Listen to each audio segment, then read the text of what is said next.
Hi, this is Dominic from Paphos Life, and today's film is another long drive through the Paphos countryside because you liked the last one so much.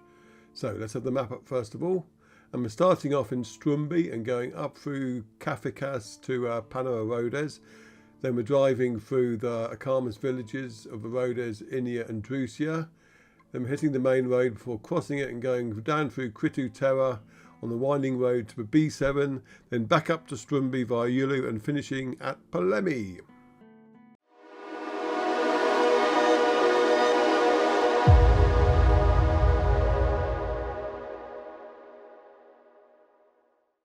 Yes, I did a film like this on Christmas Day and it proved more popular than I was expecting it to be, so I thought I would do you another one. I'll do you more as well.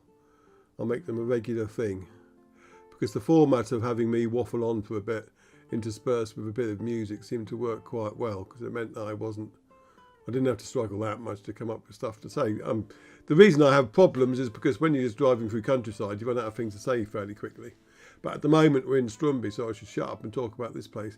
It's a nice village, slap bang in the middle of the B7 between Paphos and Polis. The motorway they're building, phase 1, is due to end just above Stroumbi, and you'll see a bit of that in a minute. Though that's in hiatus at the moment. It's all in the courts, so God knows how long that's going to take. But you'll see a bit of that in a minute. This is the B7 we're on now, and we're going to be turning left fairly soon to head up the road to Kathikas. I don't know what the valley to the right of us is called.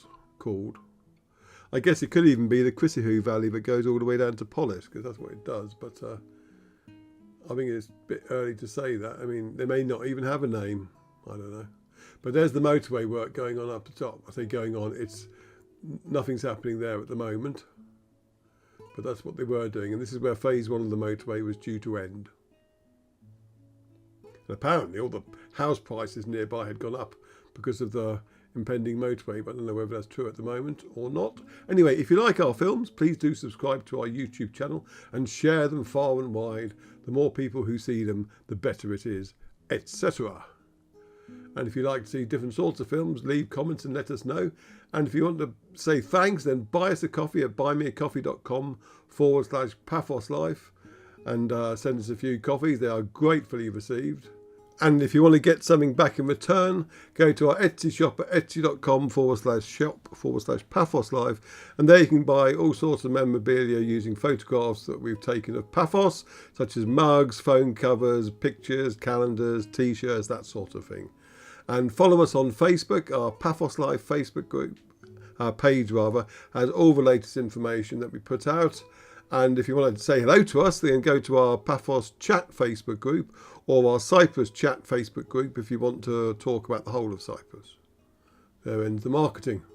Right, on the right of the main road through Kathikas is a turning to Feletra. There's also another newer turning, which if you want to get to the abandoned village below the new village, you can go down there on the right. It's a very winding road though, so don't go down there too quickly. But it has recently been resurfaced. It used to just be a farm track, but now it's a lot sturdier. But we're coming up the hill now. If you go exploring around these hills, by the way, you'll see there's an awful lot of gypsum in the rocks, which is something that anyone building a motorway will need to bear in mind, because it's very water soluble and it does cause landslides, etc., which is why the village of Feletra was abandoned. Well, one of the reasons anyway. I did do a big 2-article piece on that a few years ago when I did some urban exploring for it. I had a whale of a time. It's a bit more overgrown since I did that though, so do bear that in mind before you go for a wander. You'll be climbing through a lot of undergrowth. The countryside around there is very nice as well. It's weird though, because a lot of it is farmland that's been abandoned for years. So you'll see ancient, not ancient, but old orchards with the fruit still growing on them and just falling onto the ground. Coming up the hill now, you should be able to see returning to modern Phaetra on the right fairly soon.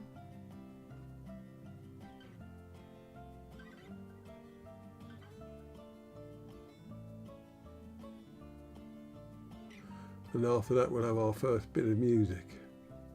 Because I have to put in music because I can't just waffle around along like this for about nearly an hour.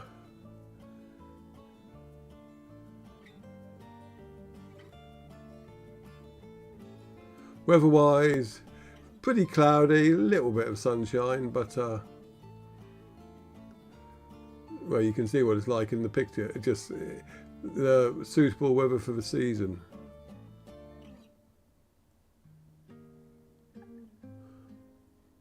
I'm a bit puzzled because I thought there was a bit of music I'd put in before then. Perhaps I stuck it in after Kathikas after all that.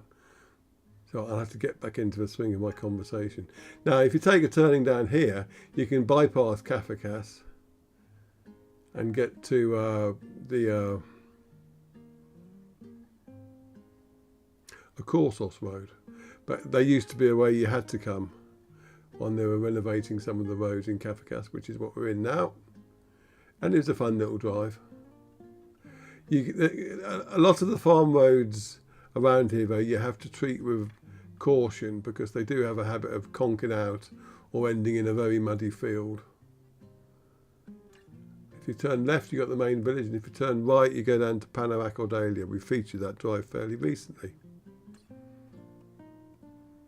Now we're going to be coming up to the main road from Paya to Polis fairly soon. There's one time to mention another restaurant on the right. There's the farmyard.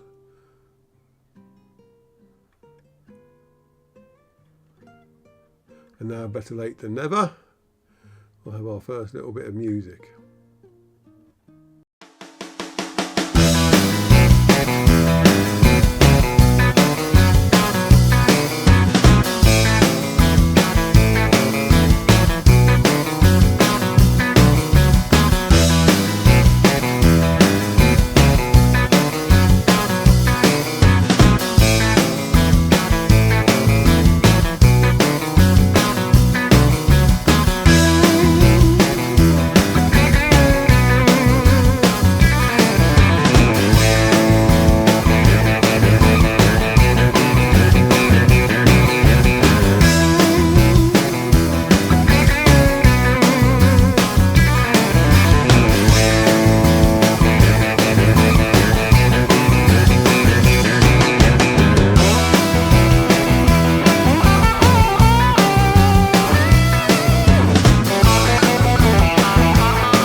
That was Country Southern Rock and Roll from my subscription download site. People often ask what the things are called, and they have names like that, which is why I don't bother repeating them normally, because it's meaningless to most people. Anyway, we're approaching the village of Pano Arodes now, and we'll be turning left here. It's the first of our Akamas villages we'll be driving through. And fairly soon you'll have the Akamas Geology and Paleontology Museum on the right, which is well worth a visit. Highly recommend that. I did a blog article on that, and in fact all the places I mentioned along this route pretty much I've done articles on our main Paphos Life website. That's been going since the end of 2016, so there's got to be over 700 blogs there now.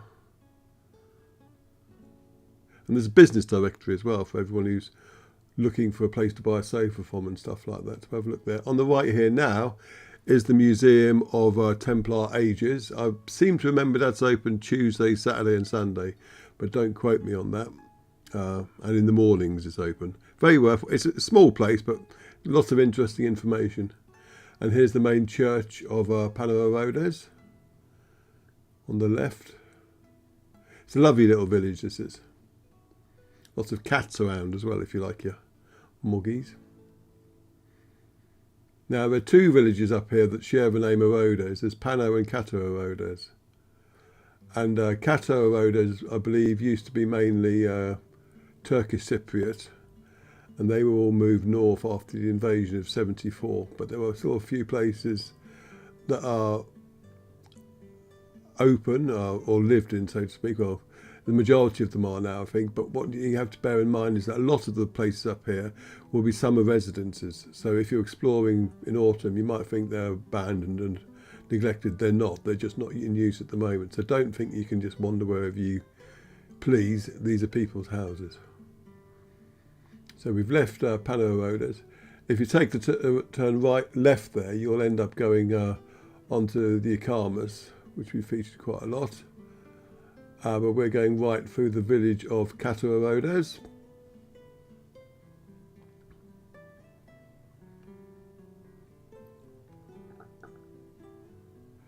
It does seem to be as if there's life coming back into this village as well. A fair amount of building work going on.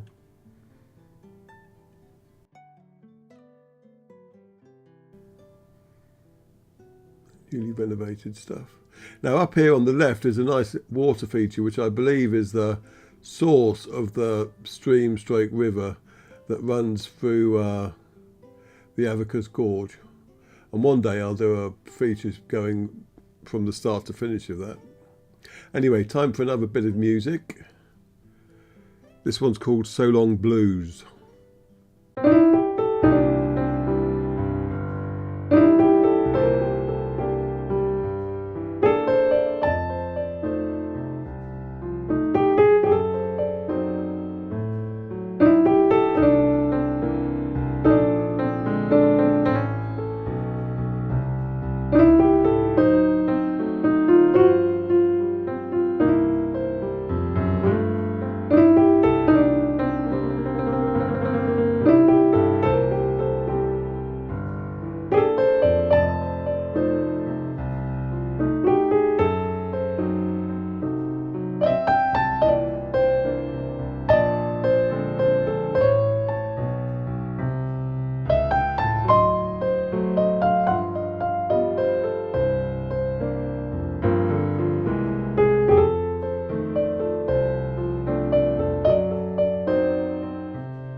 Right, we're just coming into the village of Ineia now.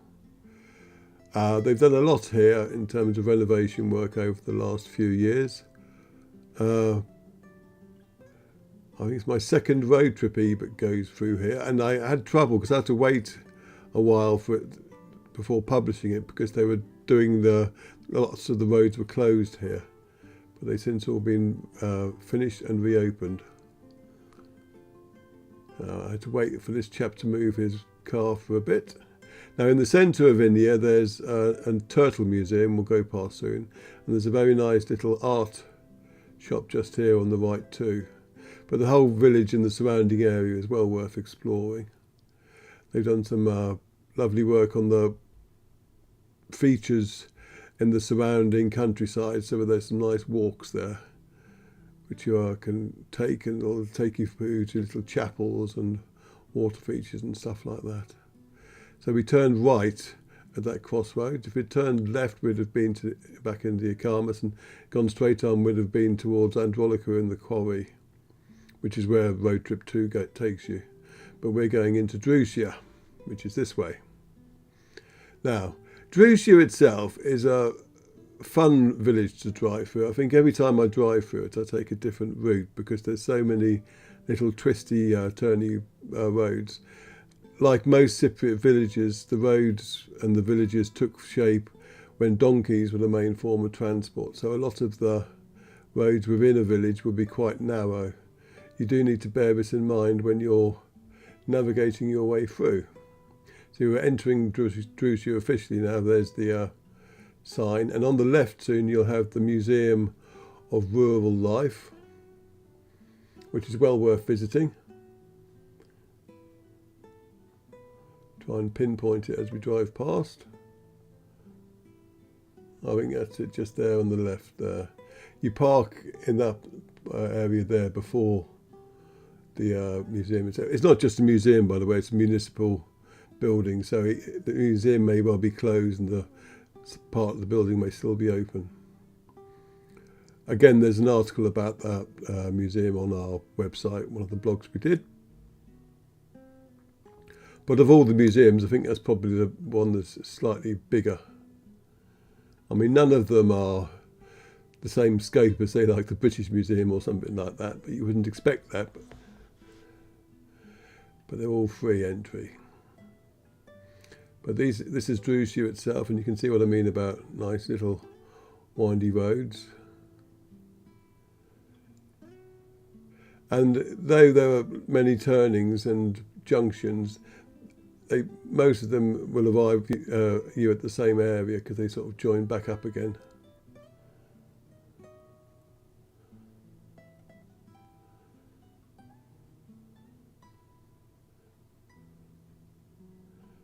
But a lot of the buildings here have been renovated fairly recently, you can tell, looking at the stonework. It's good to see a bit of life in the villages, because lots of villages have suffered with the younger Cypriots moving to the cities, which is why having a motorway between Paphos to Polis will help a lot in some of the villages. When that finally gets finished.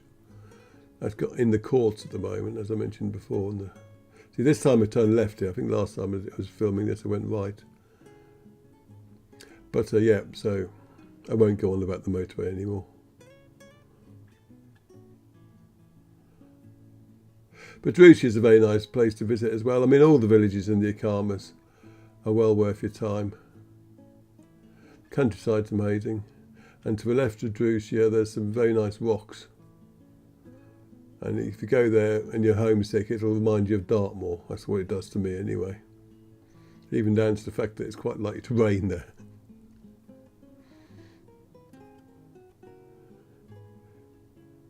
Now, if I was going to Polis, I would turn left here, but I want to go through Critou Terra. So I'm going to take the right turn. And between here and Critou Terra is a very beautiful stretch, and there's some very nice viewpoints. We get down to the main road between Peja and Polis again, but we're going to go straight across that and take the winding road down to Critou Terra, and it is very winding. The reason I'm telling you this now is because I'm going to have a bit of music between now and then, so I won't be able to mention it as you go across the main road. I don't know what the dice bar is, but presumably it's like, I wouldn't say a casino, but it's where people play games of dice. I don't know. Your guess is as good as mine.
So you can see why I said it was a very winding road anyway. We're coming into Critou Terra now. There's a lot of history in here, I mean in the village. It has the first casino that arrived in Cyprus. And don't go there expecting to find old fruit machines or anything like that. It's literally a table where they had played cars. And there's a little room to the side for other purposes. But we're turning right here. If you carried straight down there, you'd end up in Terra instead. There's an abandoned kiosk stroke cafe on the left there. And another thing, well, the main thing that Critou Terra is famous for is the waterfall that's on the other side of it. There are numerous ways of getting to it, and the access has improved greatly over the last few years. It used to be a bit of a bumpy ride, but they've improved it, and there's proper parking there now. There is a fee to get to the waterfall itself now. I think it's €1 or €2 or something, just to pay for the guy who mans the ticket office, I think. Whether that's still running or not, but it was definitely in operation a couple of years ago when it got popular. Now on the left there was some water features, like the old laundry area, but we're going through the centre of the village now, and somewhere up here on the left is where the old casino is. I can't remember exactly because there are a lot of twisty little roads through the village, as you can observe. There's a nice little shrine there. Some of these new builds, I was having a chat with the guy who did the building on the right there a couple of years ago, and he renovates houses in the area and resells them. So obviously is some life in Critou Terra. We actually first came here looking for a geocache, which is just up here on the left somewhere. I won't give away the exact location, even though the cache itself is probably no longer there. But that first sparked our interest in the area. Now, aside from the waterfall and the obvious gorge that goes with it at Critou Terra, which is a very nice nature trail, there are many gorges in the hills around this area which are pretty much unexplored. And if you take that path there, track there on the right, that will take you down towards Pano Arodes. I wouldn't recommend driving it unless you've got a decent 4x4 and don't mind taking it very slowly. It's a lovely walk though. But that's probably through there is probably the nicest gorge from a distance that you'll find in Cyprus, I'd say. I've done a couple of drone flights of it, but I mean to explore it more. There's no way I'm ever going to go down to the centre of it. It's just too remote. But from a distance with the drone, it looks spectacular. The funniest thing about it is that it's completely invisible to any road. You wouldn't know it existed here. Or if you're taking the road from the B7 up to Pano Arodes, it's just because there are other hills in the way, nobody noticed there. Well, I say nobody, obviously farmers do, but no casual observer. If you go to the top of the Kritou Reservoir, up where that little water tower is, you can look towards the Akamas and you can see a part of the gorge there. From there, you can see how big it is. I will feature this in 2025 a lot more because it's a very interesting place to me. But yeah, regarding the waterfall itself, Critou Terra, there's two ways of getting to it, either through the village, which we just went through, or if you like doing drives that don't involve going back on yourself, you could continue through the village this way and take the turning to the left, which we'll go past soon, because that will bring you to the car park as well. But from the car park, you can only go back to Critou Terra because the road that you'd go down just up here is a one-way street because it's narrow. So if you want to do a nice loop and not have to go over the same area twice, for some reason I obsess on that. It's not a quality I admire with myself. But anyway, that's the way you'd do it. So we're just coming up to that turning. So that's where that's the other way to get to the waterfall. And now we will have some more music.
I've said it before and I'll say it again.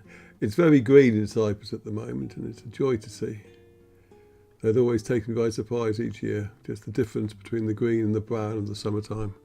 Anyway, we're going to be coming up to a very unusual little chapel soon. It's the Aarini, excuse any mispronunciations of that. It's well worth a visit. If you've driven up to Critou Terra, pop in to see here as well.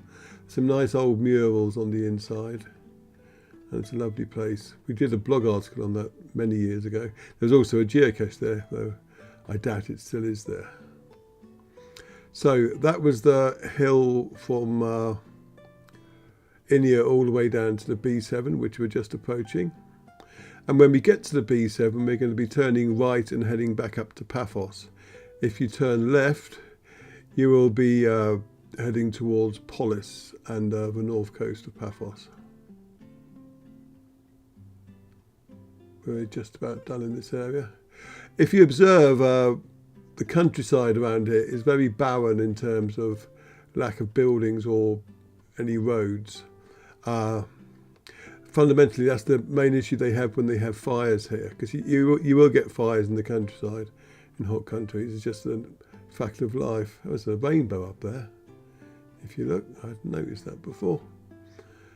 And the problem they have here is just there's so little infrastructure that if there's a fire in the middle of a gorge somewhere, getting a fire engine there is very difficult. And I think I don't have any figures to back it up. I'm just going on reports I read. When there are injuries and deaths that occur in the fire brigade, it's normally because their vehicles have overturned or something, because of what they have, the train they have to try and drive through.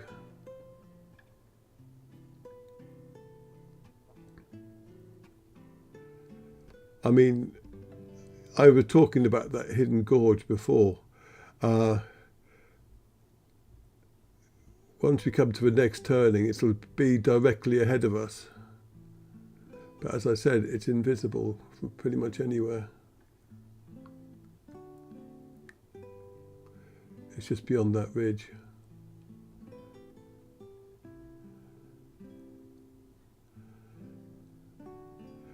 This road is just coming down onto the B7.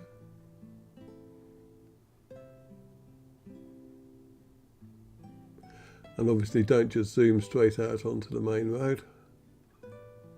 Have a look. Especially as it's nice and wet at the moment, so the roads will be very slippery. So now we're back on the B7. And if you're on the B7 and you see it turning to Critou Terra, that's the road. And this innocuous little junction here is as much as you'll ever see from the main road of that huge gorge I was talking about. Now we're going to be coming up to the turning for Pano and Kato Arodes soon. You'll also see a fair number of orange groves as we come into the area of countryside around Yulu. They actually have an orange festival every year. There's the road you take for Pano Arodes.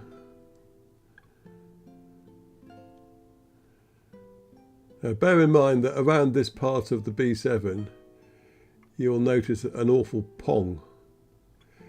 This is purely natural, and it's down to the sulphur springs that are on the other side of Yulu.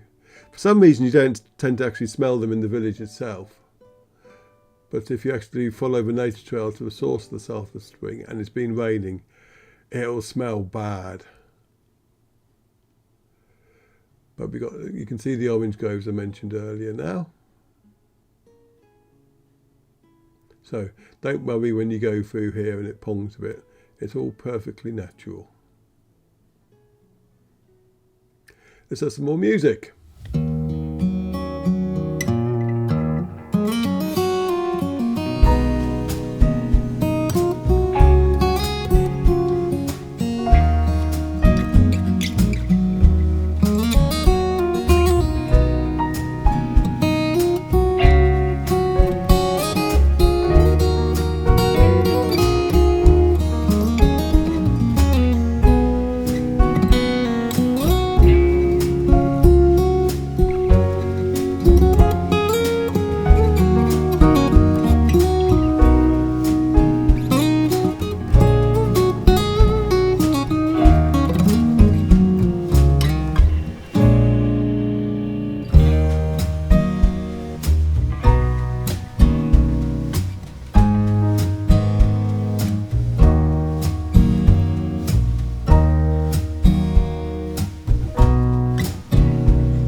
was a bit more mellow.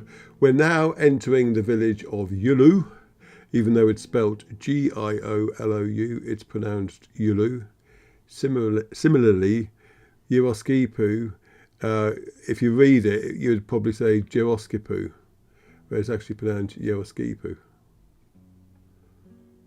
Now, why the G's are pronounced Y is because it's a different language, basically, isn't it? It's derived from the Greek. It gets more confusing if you look at how the Greek word for limassol. I won't go there. Right, on the right and on the left, you have coffee shops in Yulu, and on the right turn there, that takes you to the centre of the village. Well, it's more residential, to be honest, but that's where the school is also, and the town hall. There's a lot more to Yulu than just this street through the middle of it. There's also another coffee shop past the two I mentioned. And if you take into account the one that was back on the B7 beforehand, that's 4 coffee shops in Yulu. And there used to only be 1. But this highlights an issue you will have if you want to move to Cyprus and set up a business here, for instance, in that if the locals see a business working, they will think, oh, that looks like it works, I will set one up as well. So one person sets up a coffee shop and other people see that the coffee shop works, and so very soon you will have 3 coffee shops. So do bear that in mind before making your master plan project. Now, on the right, we will soon be able to see the abandoned village of Feletra, which I mentioned at the start of the film, but we'll be seeing it from below.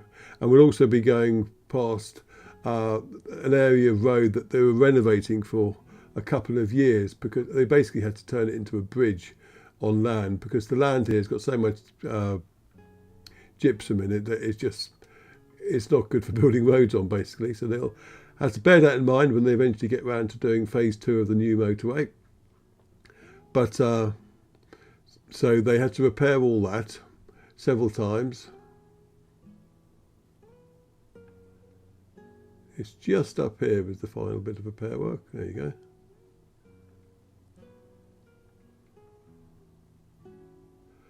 And it's standing up right at the moment, and hopefully it'll stay that way. But as I said, that's the issue that any road builder has to contend with when he's building a road here. Now we're going to go up the hill into Stroumbi, but before that we'll have one last bit of music, I think.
So now we're back where we started, driving through Stroumbi. We're going to continue in this film on into Polemi, just because, well, I was driving that way to get home anyway, but also it will show you where Polemi is and Stroumbi is in relation to each other and the B7. So enjoy the scenery for a little while longer. Now, the last time I did a film like this for Christmas Day, I wasn't sure how it would be received, because it's so long, etc. But I did it specifically for people who didn't really like Christmas and wanted something that would take their mind off it. And I suppose this is a similar way for New Year's Eve, because it's all in the same bundle, so to speak. But anyway, the film proved to be a lot more popular than I thought it would be. And the format seemed to go down well as well. So I've done another one, and I'll keep doing them. Obviously not every one, because these were a lot of effort, these ones. If nothing else, in the uploading of the film itself. But if you do like them and want to see them, it's in your interest to share them on Facebook or wherever, so they get more views, because the more people who are interested in them, the more it'll spur me to make the extra effort, because there's an awful lot of countryside to drive around in Paphos, and I can go further. I can do longer country drives up to the Troodos mountains and stuff like that. Endless possibilities. And because it's a subscription service from the music download site I use, plenty of music to fill in the gaps between my waffle. Especially like the further away we get from Paphos, the less there is for me to waffle about, because I just won't know anything to say. But here, for instance, I can waffle a lot, because I know there's a very nice garage up here on the right, and there's a very good little DIY place there on the right too. But if you turn left here, you'll be coming to the winery where they had the Christmas village for Polemi. And just after that is the Polemi concentration camp, which we'll go past in a minute. And on the right here now, exciting stuff, is Polemi Mountain. And I know it's a mountain and not a hill, because if you go to the top of it, there's a sign calling it Polemi Mountain. And I met a guy in Old Town Paphos who ran a shop there, and he said one of his family members lived up by the mountain in Polemi. So it's a proper mountain. I don't care what you say. Anyway, here's the vineyard, the winery, sorry. It's a sold-out one. And after this pylon, you'll see what Polemi concentration camp is. We did an article on that many years ago. There it is on the right now. Part of Britain's illustrious past. And now we're coming into Polemi itself, our beloved Polemi. We're very glad we picked Polemi to move to. We didn't just pick it blindly. We had visited the area numerous times of the year, so we knew what we were getting into. And as it is, we love it here. The people here are very friendly. It's mainly Cypriot, but there's quite a large British immigrant population as well. I hate the term expat, deeply patronising. And if you're wondering why the trees on the right are slightly shorter, it's because the electricity board trimmed them. And fair play, they look a bit better now, but when they were trimmed, it looked ridiculous. And Polemi's famous for its tulips, and around March time, there'll be the annual Tulip Festival, which we'll no doubt do films of, and we've filmed it in the past too. So search our back catalogue for Polemi, and you'll see all about the Tulip Festival and the lovely tulips to grow. Other than that, this is going out on the 31st, so I'll once again wish you all a very happy New Year. Hope you all have a great 2025 and all the plans you have get fulfilled. And that's about it, really. I'm going to park just by Pavlos supermarket. The supermarkets in the Polemi, I presume it's the same for the other villages as well. They're actually a lot better than the similar supermarkets you find in Britain. The prices are a lot closer to supermarkets, and the stock they serve is very good indeed, so don't neglect them. Anyway, see you in the next film. Happy New Year. Cheers.